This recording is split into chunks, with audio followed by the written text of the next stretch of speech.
probably, I mean, you know me, I'm like a We're bull in a china shop, like boom. All right, I'll call the meeting to order. This is a committee meeting tonight. We'll start with a presentation, and that is the marketing update by Mr. Kurt Anderson. Where's the microphone? Good evening, everyone. Good evening. It's a little, yeah, that should go full There we screen. go. Thank you for having me here tonight to just give a little update on the marketing communications for the school district. The first slide is the goals that we have for the marketing efforts. One is to increase community awareness and engagement, to boost student and staff pride, strengthen enrollment and retention, promote academic, athletic, and extracurricular achievements, and enhance transparency with and trust with families. And so the following slides will kind of demonstrate who we're trying to reach and what we're doing to do that. Our target audience is, of course, current families and students, but also prospective families. Those might be adjacent districts that might open a role, they might be homeschool families, or students that are families that are thinking of moving into the district. The staff and faculty are also part of the target. Our goal is to enhance their experience and happiness here at the district. Alumni, community partners, local businesses, the media, and civic leaders.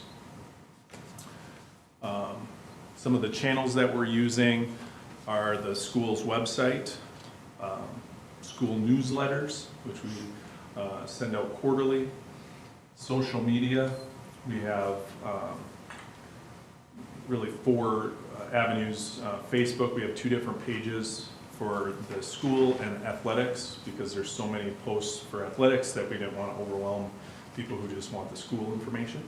And then Instagram, currently we have just the athletics. We're looking to add a school version of that as well, and then they would partner together, so when you post on one, they would just post on both, and you can control comments through a single location. We also have a YouTube channel, which is what we use for this. We'll have a little bit of analytics on that. The local papers, and then we always have things that we're putting out, flyers and enrollment packets, things on the website for different parts of the school. So those are ways that we're reaching out to people. Is there just not a demand for Twitter, X? We do actually have an X account. Brian Cray and I have talked about it. It tends to be a pretty heated debate on X. Things don't go very positively there, so we haven't looked into it again. It's much more political and more angry, so we haven't dove into that. But we actually do have a Twitter account. It's just kind of on hold right now. So on our website, this is our homepage on the left, and on the website, it's kind of hard to see the items, but the website has a social media feed, so as I post things on Facebook, the social media feed will put those on the homepage so people can click directly to them as a shortcut to the calendar. And then from the homepage, you should be able to get into a variety of different locations for anything from the school calendar, the menus, district information, enrollment information, community education. It's supposed to be a portal for all that information. There's 3 gray boxes at the bottom. My old eyes can't see them, but they are the menus for the different schools, parents, and community. And so there's a lot of information on the website, and it can be a little bit overwhelming. So the goal of the website in the future is to do a refresh of it, either with the company we're currently using or with another company, and that's something that would be coming up in the next year. Brian and I are working out the details on that, but it is, it would include a lot of the look and feel and the user ability, as well as content management, ease of editing, and then accessibility. So those are big parts of what need to happen with the website to continue for it to be successful. On the website, we also have links to the district newsletter. The fall newsletter for the beginning of school gets mailed out. It's a very thick and expensive newsletter to get out into hands, but we feel like it's important to get it to the parents, so it's actually mailed to them and printed out by the inter-county leader. The other quarterly ones are provided online and emailed out by the schools. So they get a digital copy of that, and they're all available on the website. They have information from the superintendent, all the principals, the athletic director, all the main parts of what happens at the school, just in a print form, so that as they're enrolling their students, they can have a closer look at it and not have to search so hard on the website. Okay. We have good relationships with press releases and attempt to get as much media coverage as we can so that our name's out beyond just the campus. And so some examples of that would be the Wisconsin Blue Ribbon Elementary School recognition. We had the DPI superintendent as well as a state representative come visit the elementary school, and we've done a couple different press releases for the awards the elementary school's done. They've had a great showing of that. So putting that out and then sharing it on Facebook as well. Different student achievements and academic awards, of course athletics and tournament coverage, and then special events and school celebrations, and some examples of that are on the next page. So the Inter-County Leader and the Sun, as well as Dryden Wire, which is an online outlet, are very receptive to our press releases. The Osceola Sun did a full-page championship spread for the basketball team when they won Heart of the North Conference. That was sponsored by several businesses below. And then the elementary school had an inflatable whale that you could walk through in the gym. And the paper, That's top of the news cycle, is it? it was in the paper, so it was pretty fun to see, as well as when we get visitors. The bottom left is the picture of the DPI superintendent and the state representative visiting the school, and then anytime there's some news with an award or something like that, Joe is getting an award for Coach of the Year, so that is easy to get in the paper as well. And so we try and do that where we can. Different achievements and recognitions. The school district was recognized as Best of the Valley in several categories. This particular one is Little Saints Child Care. The Osceola Sun puts that together and makes kind of a big deal out of a voting tree. And we were lucky enough to win several awards for teachers and for activities, things like that. We recognize students who excel with the Student of the Month, and then Student of the Week, and then our seniors get some recognition as well. Starting this morning, we'll be putting out a post for each senior that submits a photo and where they're going to go to school, and just celebrate them. Our athletics and activities, we post the high school to middle school games, and some are easier to find than others, but we try and recognize all of the sports from soccer to hockey, baseball, football, track and field, and softball, baseball. And so that's a big part of the athletics page and why it's popular, because a lot of people follow the sports on there and get information for what's happening at the school or where to go. So that's a page there. The arts and creativity portion, academics and arts and sports are all important. We don't want to just focus on the sports aspect. We want to make sure that we're covering different groups that the students are in. There's lots of student groups that don't have to do with a sport. And so whether it's drama or speech or forensics, things like that, we try and cover all those different things and highlight them and really highlight the students individually for their accomplishments in those activities. Communicating with the public, letting them know what's happening. We stream our school board, and so we post that every time there's a school board meeting with an agenda so that people know that they can come here, they can get the agenda, or they can watch it online. Our hiring is constantly evolving with new hires, and so we post our hiring on Facebook and also on the website. When we do registrations for school or 4K, things like that, we post those online as well. And several of these will also get put into the newspaper, like the 4K registration goes through a cycle in the newspaper. When we have an event like a fundraiser for somebody special to the school, we'll use social media to promote that and just let people know what's going on. We have the electric billboard in the front of the school, and that gets kept up. And then something that we instituted this year was something called positive gossip, which allows people to either by name or anonymously just brag about what people are doing in a positive way. And that's taken off and been really positive to just talk about what employees or students or people in the community think about St. Croix Falls schools.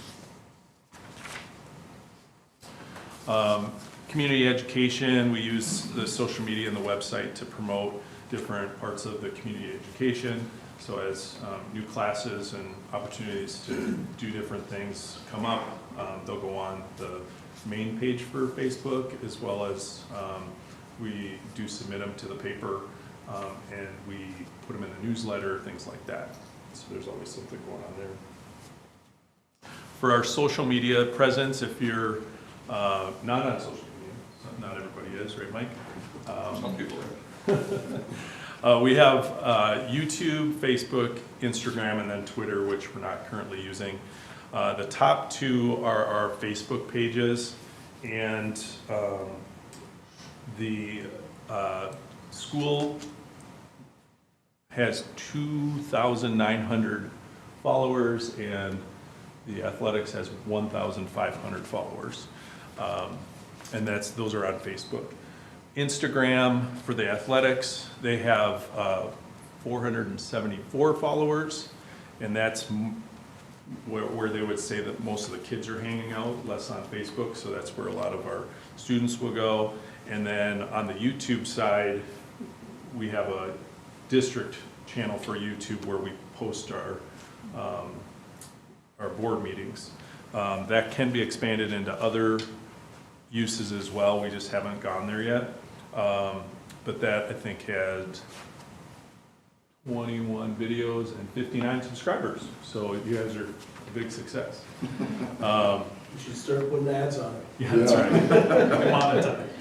Monetize. So some of the challenges with Facebook is that while we have 2 Facebook pages that we control, there's countless other Facebook pages that we don't have any control over that have a lot of followers too, and we don't try and control them. They're kind of, Booster has different baseball, wrestling, football, different things, and we try and connect them together so that we're sharing each other's things collaboratively, and as long as they're not posting anything that's offensive or anything like that, which we haven't had that issue, then it works well. But just acknowledge that our 2,900 followers are in conjunction with a lot of other pages that are equally as popular as they're posting things or sharing videos, and then we'll try and collaborate with them. Facebook analytics, on the main page of the Facebook page for SCF schools, We have 2,903 followers. And if you, I don't know if you can see it or not, but St. Croix Falls has 21% of the followers. Dresser has 7%. Cushing has 6%. Osceola has 5.8%. And then Balsam Lake, Luck, Amory, Centuria, Milltown, and Frederick. So we have a wide variety of people that come from different areas. Some of our last posts that we did, for example, Jasmine's senior announcement, had 1.4 thousand views, which means 1,400 people saw that. 17 people loved it or hearted it, and there was one share, probably her mom. Student of the Week had 1,100 likes and 1,100 views and 36 likes or hearts, 3 comments and 2 shares, and those were both this morning's. So that happened pretty quick. By tomorrow, it might be double that or whatever it may be. And so you can see just some of the recent content. And then as far as performance, from February to March 10th, so February 11th to March 10th, we had 292,000 views, meaning people were on our page seeing our content 292,000 times. We had 8,600 visits to the page itself, not just as you're scrolling through and seeing it. And then we had 5,600 interactions, which would be likes, shares, comments, that type of thing. And the next one, I'll go a little faster. You can see that we have 1,517 likes or follows on the athletics page, but if you look at the views, there's 305.7 thousand views, and it just has a higher interaction. I think it's, even though they don't follow the content, they're seeing it and they're interacting with it more when we announce different sports and things like that. And then you can see 26% of people from St. Croix are on that page, and then it just kind of falls off to Dresser, the same, similar to the other page. 11,000 visits to the actual athletics page with 8.3 thousand interactions, likes, shares, or comments. Far more women are on Facebook than men, it looks like, but it kind of follows the same peaks as far as age goes. And then finally, Instagram, we have 474 followers. There's some examples of posts in the upper left-hand side that we've done. Many of them follow what we post on Facebook. And then underneath are videos that we've posted, and you can see the number of views that they get.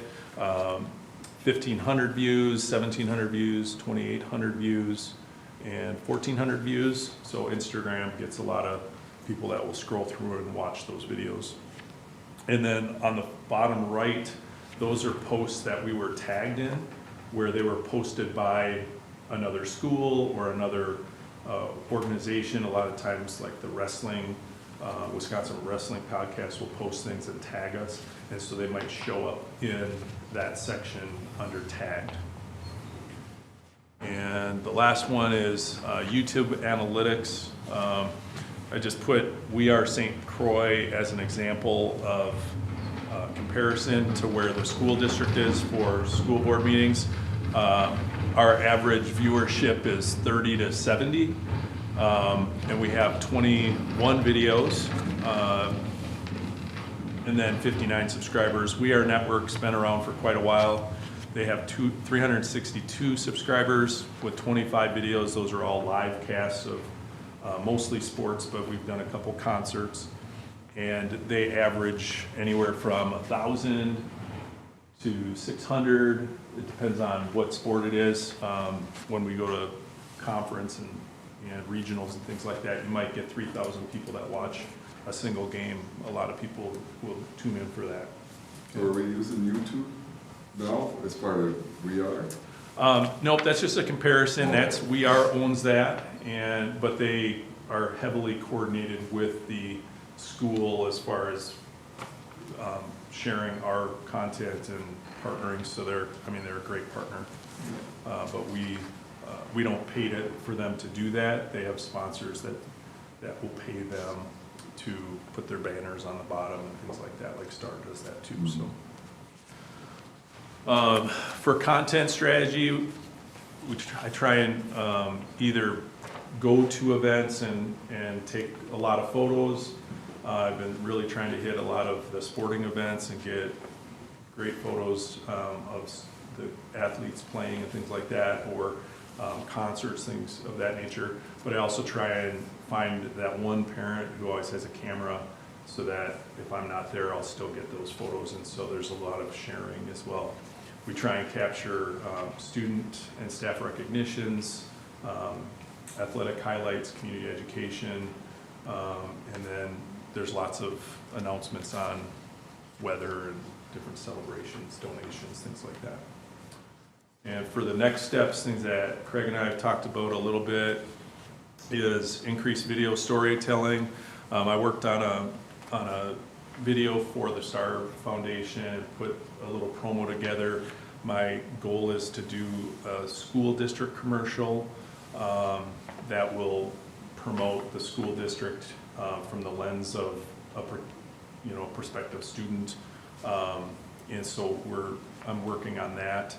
And then expand student and staff spotlight features, doing interviews with coaches, with staff, with students, award winners, things like that, just to get that out there. Video seems to be more interactive.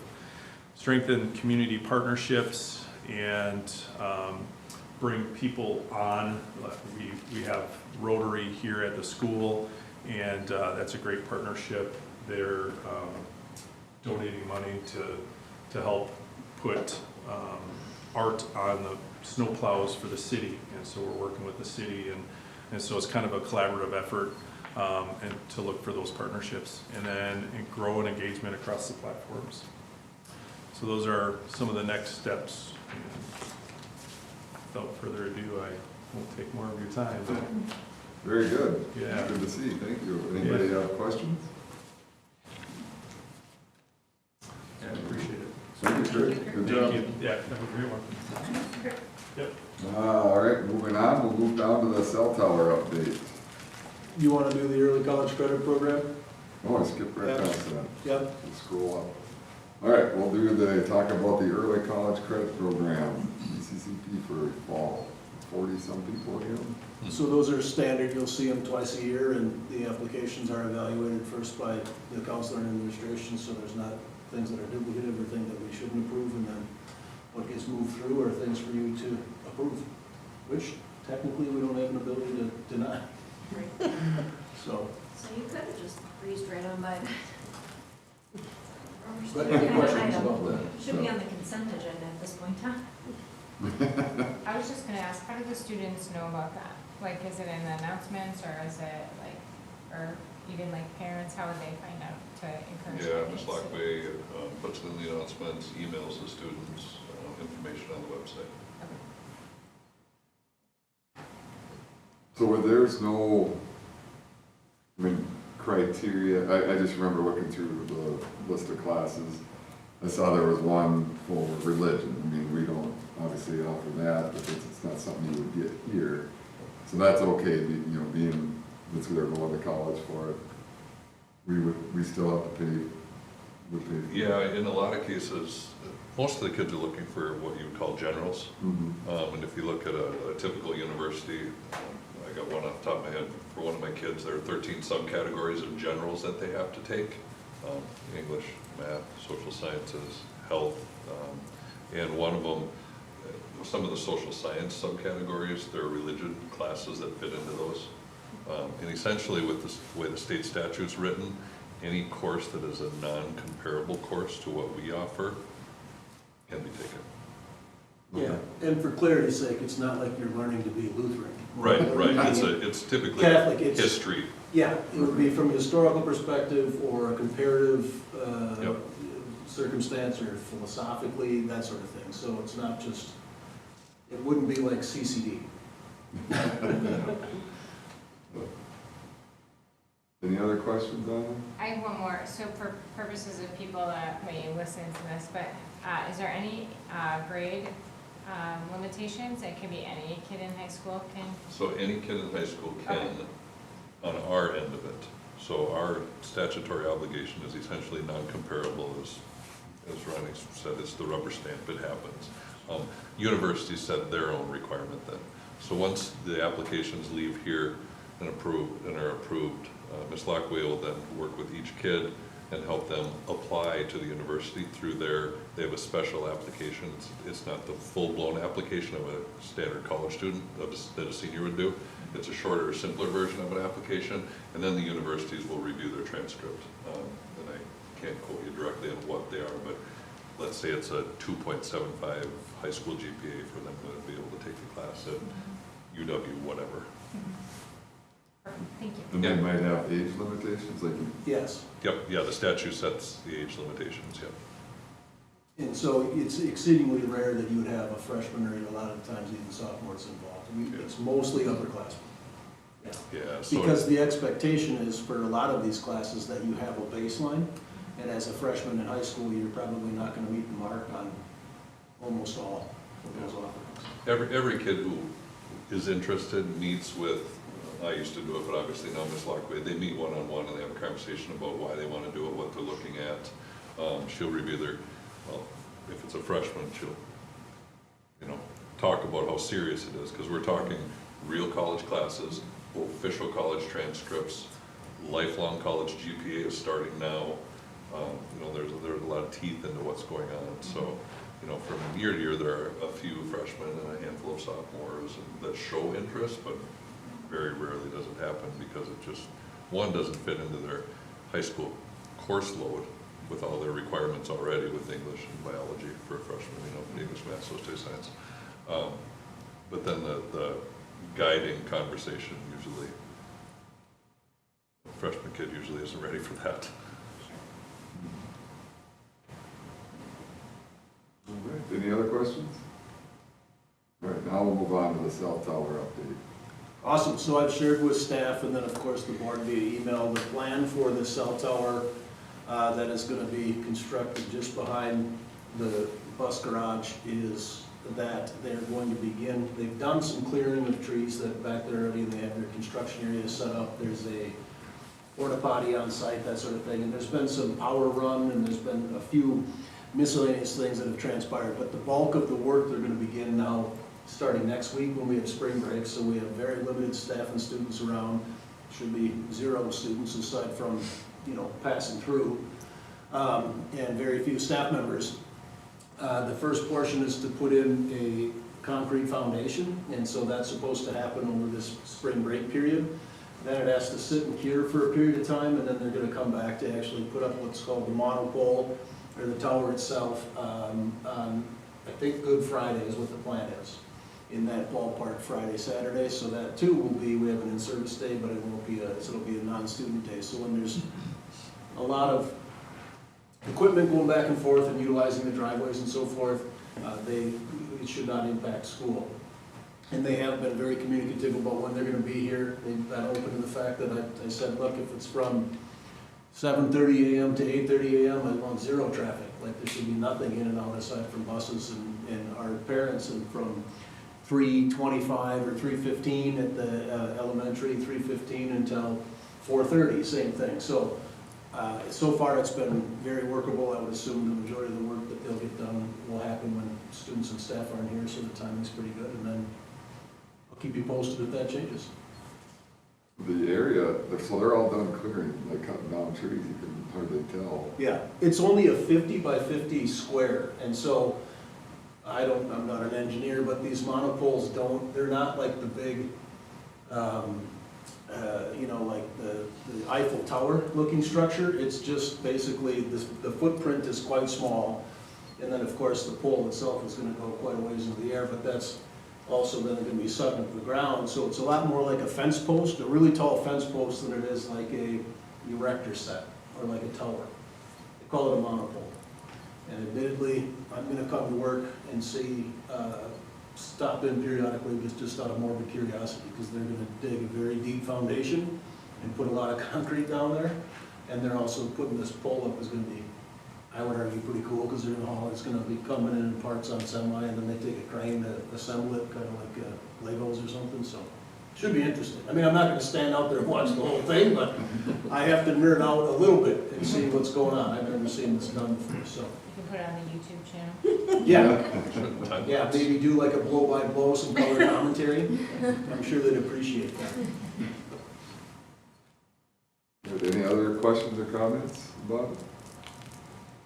All right, we'll move on to the CISA Shared Services Contract. Perfect, so on an annual basis, we review and then bring forward our CISA contract. That's with CISA 11 out of Turtle Lake. They provide, well, it's a requirement in the state of Wisconsin that's broken up into CISA's Cooperative Educational Service Agencies. Ours is CISA 11.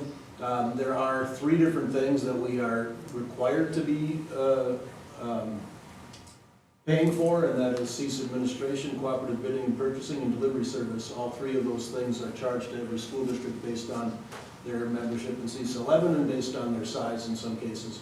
And then the rest basically is a suite of options from a menu sort of format, and I have just the blank contract there for you. You can see with the boxes that are, I don't know how you would describe them, the empty boxes that are kind of broken up or dashed a little bit. We'll show you what we did last year, and the recommendation for this year is going to be slightly different, which is why I wanted to go over it with you. District level consulting, which is going to be the 4th line down, that will be a drop simply because you can pick and choose and use a day or 2 here or there without renewing that. So we're not going to say on the front end we're going to. That was utilized for, I think, Mike's literacy work that had a half day. And so that was why it was on there. And we pay for that out of the regular budget, even though it's not part of the contract. So that would be a drop. Healthy, safe, and respectful schools. We did an evaluation, so that's about 2/3 of the way down the page. We did an evaluation of what we utilized in the last year with respect to that option, and found that Josh Tyler had attended basically one event at CISA that fell under that umbrella. So we're going to non-renew or drop that portion too. That'll be the recommendation, saving us $2,895. Because we still have the capability of sending individuals to things. It's just that it wouldn't be in the consortium, so it would be at a higher rate. But very clearly, if Josh would go twice and it's $300 rather than one or twice and it's $3,000, we're money ahead. So, and it's not just Josh. Sometimes there's counseling things that happen through Healthy, Safe, and Respectful Schools, or even administrative things, and we can send folks. It's just that we have evidence that we're not using it to the degree that we could. The next thing that we're going to recommend we drop is down from that, just a couple of spaces, Science, Math, and Technology Resource Center. That in the past we've used, you'll see it's a prorated thing that's based on district size. I think we paid $4,010 if I'm not mistaken, because of our size. We're going to recommend dropping that. For the same reason I talked about the Simultech earlier, we only basically are using one thing from that suite of options, and therefore we're going to discontinue utilizing that. Frankly, it was the planetarium coming to the elementary on occasion and in conversation with Rita. That was the only thing that fell underneath there. They can come up with alternate activities or something different, saving us another $4,000. Talking with Lorraine and Brian, we are going to move away from having CISA do our Title I administration and Title II and Title III. So those would all be recommended to be dropped. It's tough to tell you what that percentage savings would be, because you can see they're charging just shy of 5% of their annual Title I allocation as, you know, the administrative fees and the staffing to take care of those things for us.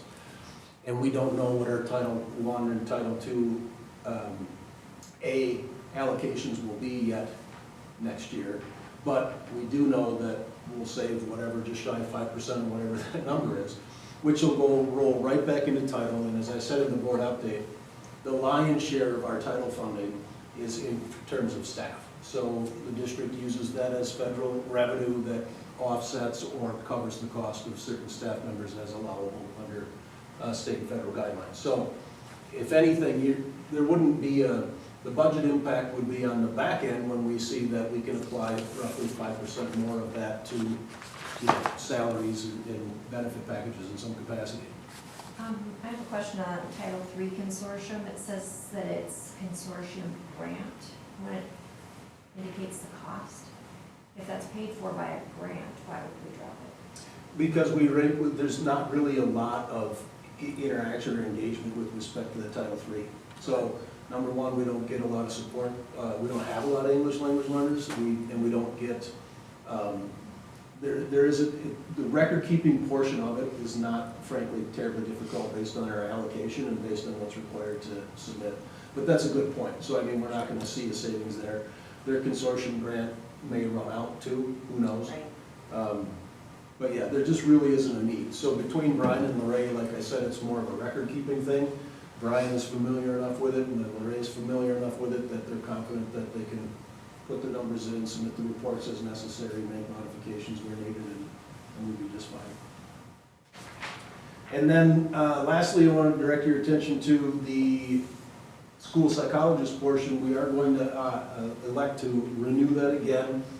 Not because we have a problem with our school psych from CISA, he's been doing a great job, but we would prefer not to, because again, we're paying a bit more as a result of paying a fee on top of his salary and benefit package that we wouldn't have to pay if we didn't contract with CISA, which makes sense. Like if somebody was buying services from us, we wouldn't just charge them the exact amount of the benefit package and the salary. You would add on administrative fees for having to deal with employing that person in the training and the payroll and all the other things. So I'm not begging on CISA, we're happy with the service, but we do want to eventually hire our own school psych. We did post, Brian, Shelley, and Corey Schmidt interviewed 3 different candidates. We were surprised that we had 3 candidates. Settled on one candidate that they offered the position to, who unfortunately accepted a position closer to home. And based on that, we elected to, through the feedback of the committee, elected to just maintain the contract with CISA, and we'll fulfill it in that capacity. We don't know for sure whether it'll be the same guy, Austin, that we currently have, or if it'll be somebody different. Some of that's at their discretion, but of course we'll ask for some continuity. And then we'll do the same thing again next year. Aside from that, where you see the renew box, we're going to check renew, except for the ones that I mentioned that we're going to drop. Any questions?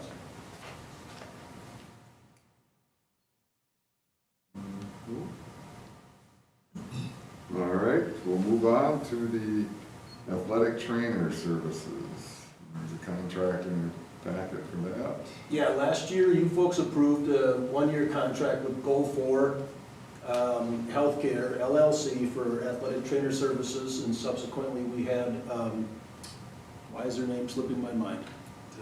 Devin, thank you.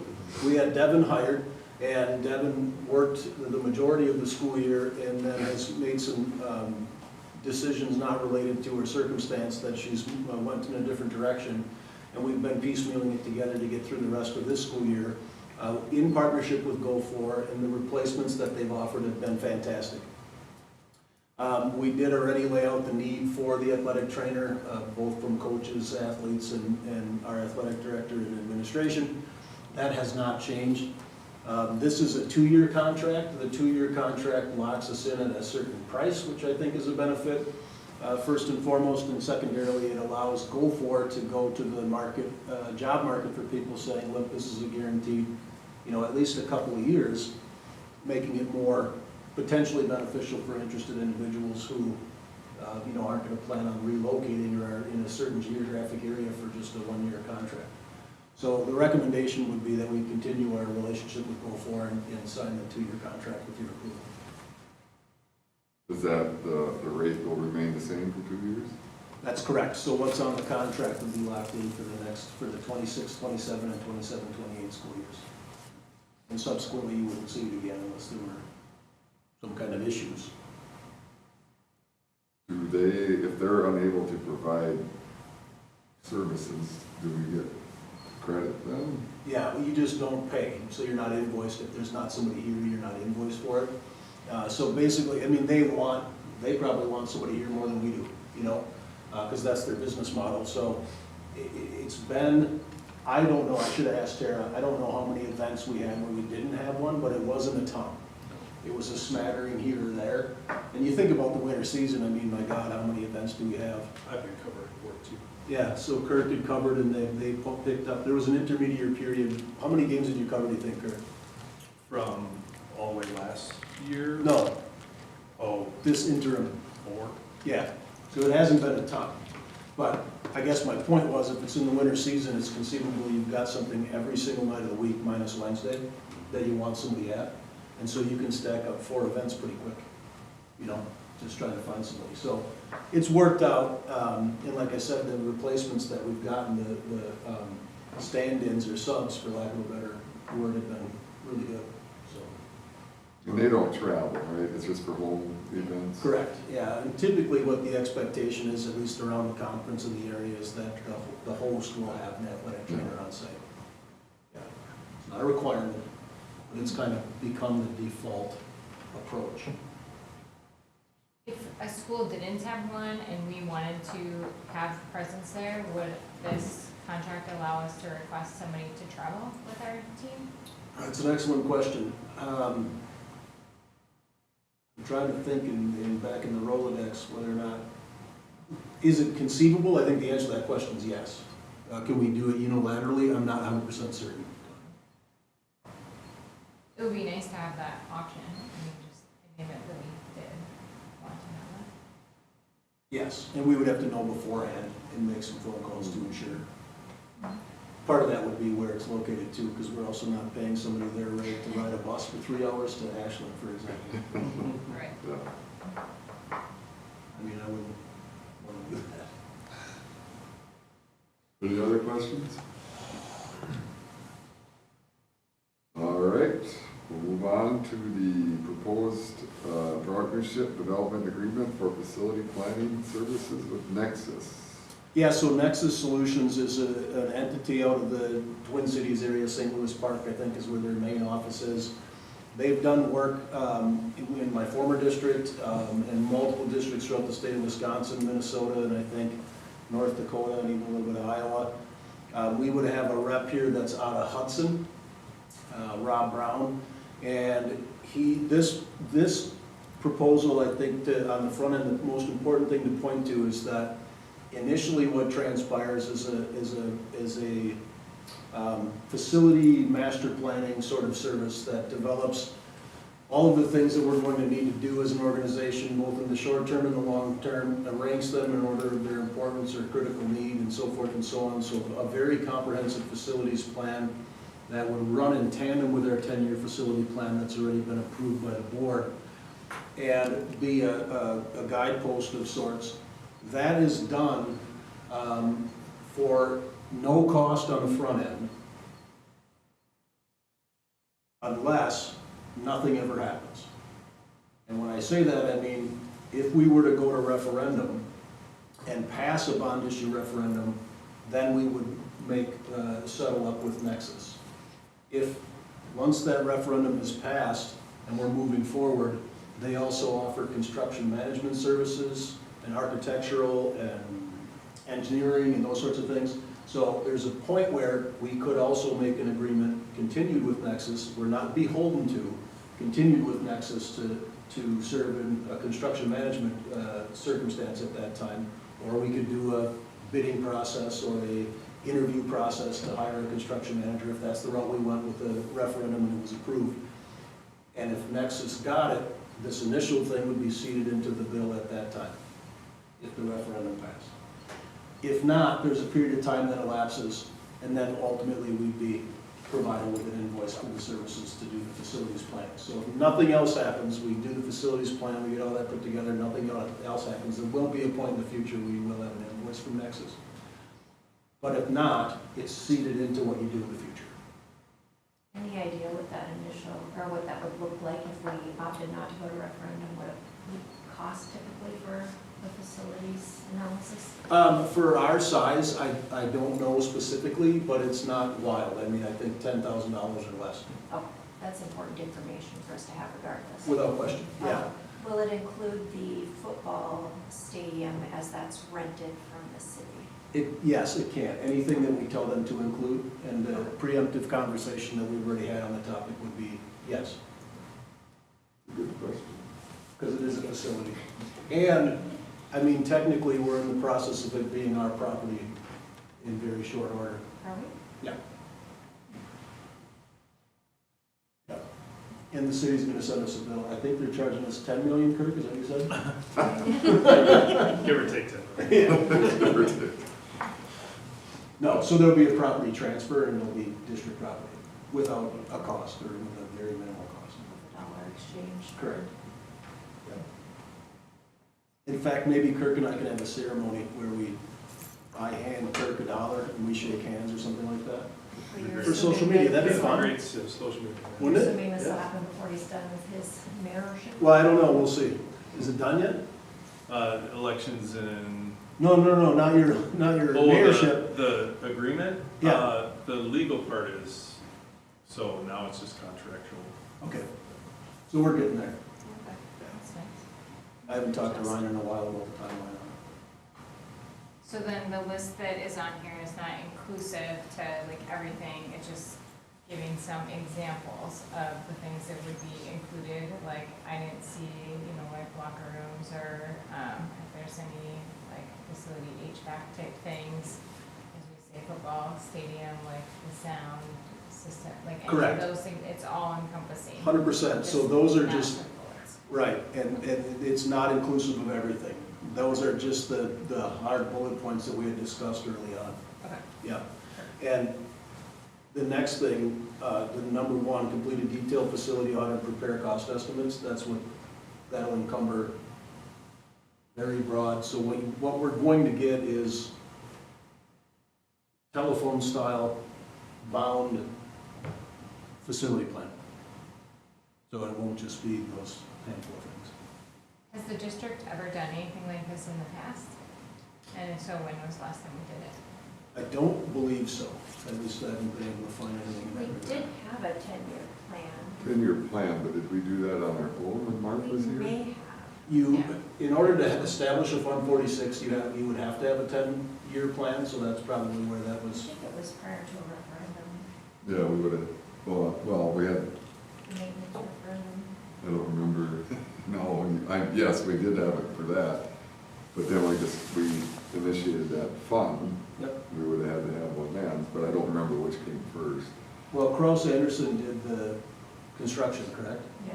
And so it's conceivable that they provided some of that information too, so that's not. They did it for the performing arts. We're talking about The the, deferred maintenance yeah. referendum Oh, that would have been, yeah, several years ago. in 2017, was it? Okay. I don't know, do you remember, Lorraine? That was before I came in this chair, it is. right before, Right like, before. right before, How long have you been sitting in this chair then? That'll tell us. since November of 17. Okay, so yes, 2017. Yeah, so I'm not 100% clear. So my memory is that when Kraus came through, they kind of did a similar offering, right? They helped us with the referendum planning and that kind of stuff, and I think it was kind of the same type of agreement. If we didn't pass, we didn't really owe them anything for that part. That's correct. That's not atypical. Okay. Nexus also, I prefer working with an outfit like Nexus. Again, I said I did in the past at Wisconsin Rapids, but the reason being is that they're not tied to a construction company. So they're completely independent. So when we do have, if we did pass a referendum and we're doing renovations or construction, one of the things we would talk about is a construction manager and whether that construction manager should be the same as the general contractor or not. And then sometimes it's decision-making based on, we want someone to be an entity or a person to be the point person that's separate from the generals and the subs, or we don't care about that because it's cheaper, or whatever the rationale is. So that's a conversation that we can have another day. This does not tie us to continuing that relationship. This ties us only to saying, do this facilities analysis for us, provide us that information, and if nothing happens or we choose to part ways, send us an invoice for the work that you did to do that. Fair enough. I just have a question on selecting this company. So did you look at other companies, or you just were familiar with this one, or how did we get to the kind of selection of Nexus? So yes, to both. I haven't evaluated other companies currently. But I do know Kraus Anderson, Market and Johnson, other general contractors do have services that are very similar to this. One of the reasons that I prefer Nexus is because they aren't, again, tied to a construction arm. See what I'm saying? So they are as independent could be. I'm not saying that there's anything nefarious going on with Kraus Anderson or Market and Johnson or Myron or any of the other outfits, because I've worked with them in the past and have had zero issues. It's just the backdrop of recognizing that this isn't about them building a book of business for themselves at some point in the future. You know what I mean? Kind of to piggyback off that, if we end up, passing a referendum to build something or add on or whatever, at that time, would we potentially look at other people to do those tasks? Correct. Yeah. So there would likely, I would advocate that we would have, depending upon the scope and scale, so let's pretend that we find out we're gonna spend $1 million and we're just gonna piecemeal it out ourselves, fine. That we would need to, but if we're talking about multi-million-dollar renovations, then what we're gonna do is bring in a construction manager, and we would do like an interview process for people coming through to do the construction management would be a portion of it. And then through that agreement, which Kraus served as, from my understanding, as your construction manager and general contractor. But from that agreement, you would identify, okay, we're the construction manager, so now we gotta find a GC. If it's Nexus, who do you want? And you could have a suite, we can say Kraus, we can say a local outfit, we can see what I'm saying. So you have a great degree of latitude. What'll determine whether or not we want a construction manager usually is the scope of the project. But no, there's no guarantee that it would be Nexus. I would argue they'd be in the mix in terms of an interview process, as would probably Kraus. And then somebody had mentioned, an outfit, I can't think of the name, at the Star Fundraising Committee meeting. Anyway, but we would do a penetration to say, hey, St. Croix Falls or a RFP is looking for construction managers, send us your intel and run an interview and identify and select one, which is not atypical for bigger projects. And again, it's not atypical that you have a construction manager / GC, like Kraus did here, and that's might be where we settle, or with a different outfit.